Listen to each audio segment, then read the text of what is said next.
In this video, we're going to show you how to install the door switch in your dryer. So to install our door switch, it's very easy. On this model, it's up here in the top corner. On yours, it may be just up here on the side, on the left or the right.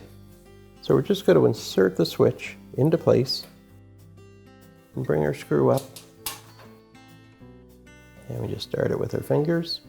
And there's a second screw that does the same thing.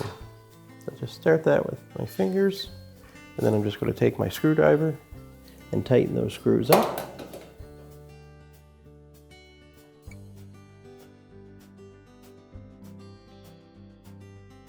I'm going to want to bring that second screw up into place before I tighten the first one, just so it doesn't cause a problem with alignment of the switch.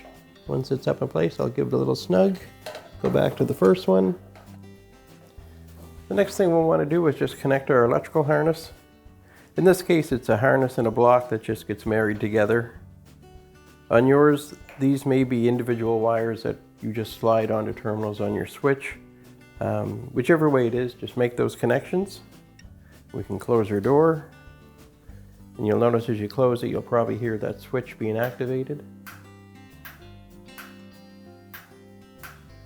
Just close your door. And on this one, it's just a matter of lowering the top back down into place.